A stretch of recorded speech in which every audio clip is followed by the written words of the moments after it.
Hello people, I'm Bella Swan Girl, and today we're going to do a DVD review of one of my favorites, Scooby Doo and the Witch's Ghost. I had this movie in my collection for a while, but I got it for my birthday when I was, I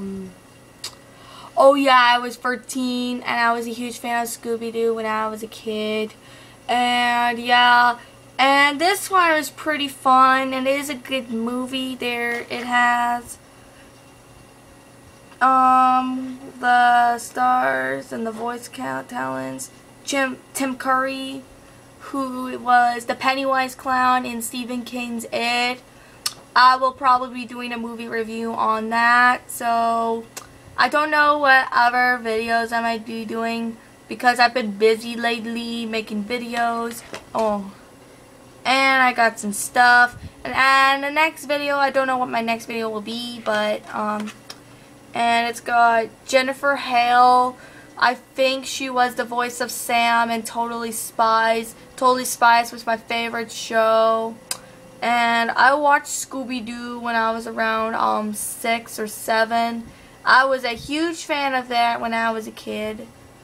And one time when I was at the hospital, this kid, he got mad because he always wanted to watch The Dead Next Door, and I wanted to watch Scooby Doo because it was my favorite show. What happens is Scooby and Shaggy and the rest of the gang go to Oakhaven.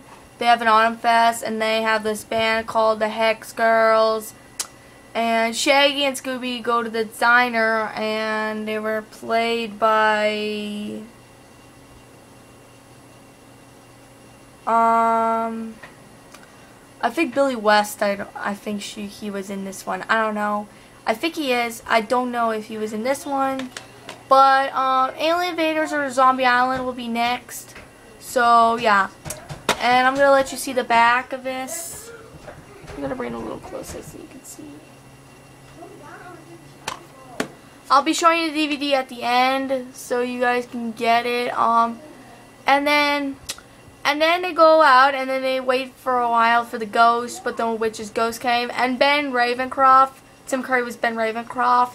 And I don't know what other movies Tim Curry was in. I know he was in a lot of them, and this movie's really funny. And yeah, Stephen King's It will be next for my movie review. Yeah.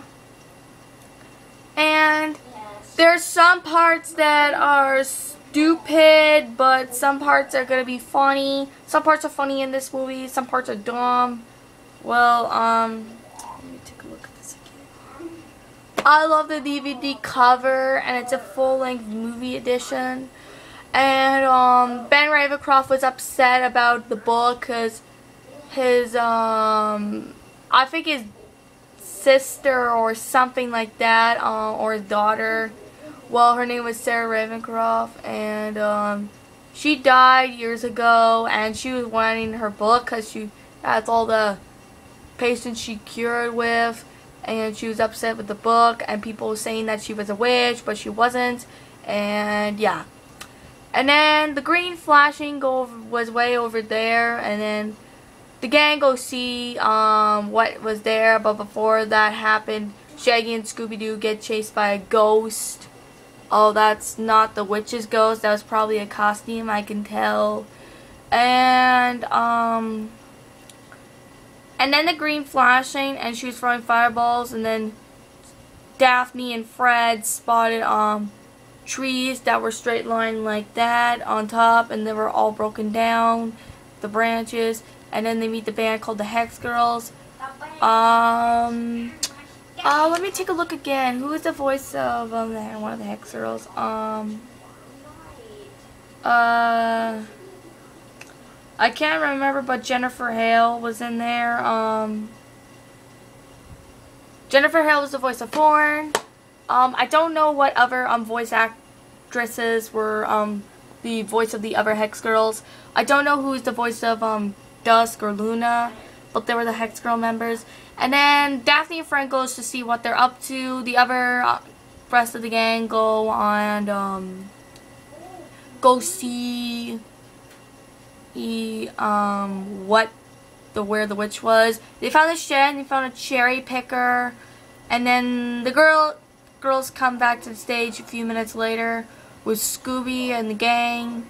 And then the witch appears again, and it turned out to be Mr. McKnight-Fore's father, which is so nice. It's so nice seeing a father like that. Well, I'm gonna tell you, this reminds me of Sheridan's father. That Sheridan's father died like a few months ago. Well, yeah, and around April and a few days ago. Well, that one was probably one of the saddest things. And this movie was really good. I'm gonna tell you how much I give. And then they go to Ben Ravencroft's house, and Thorne just explained why she's using all these materials in her shed. After she explained that, and then Scooby realized that shoe buckle thing that he found where the stump is, wherever that tree was, and then he took the gang to go see that tree, and then he digs, and then they found a treasure chest with a book, and it was supposed to be a spell book, and it is a spell book, and Ben Ravencroft tricked them. And then he became evil, releasing Sarah Ravencroft. And then Sarah Ravencroft was attacking people until they had to get the book and return Sarah Ravencroft back in the book. With Thorne's help, after the Hex Girls were captured with the rest of the gang, then the gang were rescued by Shaggy and Scooby. They go, let me think. I'm trying to think, people. They go release the Hex Girls, and then Thorne grabs the book after when Velma gets the book, and then she reads a spell, and then Sarah Ravencroft is back in the book, and Ben Ravencroft was disappeared back in the book. A burning branch falls on it, and the villains disappear, and the Hex Girls play like a final song, the ending, and that's it. Well, how many songs there are? There's Hex Girl, the Scooby Doo theme song, and Earth, Wind, Fire, and Air. The movie, I give a 9 out of 10 or a 4 out of 5. It is really good. I really love this movie. This movie's really awesome. One more thing before I end. Go watch this movie if you've not seen it. It is really fun. Came out in 1999. Scooby Doo on Zombie Island will be next. So, yeah, I'm going to show you. Here's the disc. And that's it. That's it for my movie review of Scooby Doo and the Witch's Ghost. Go watch this if you've not seen it. So, yeah. Then I'm going to end the video here. I'll see you next time. Bye-bye.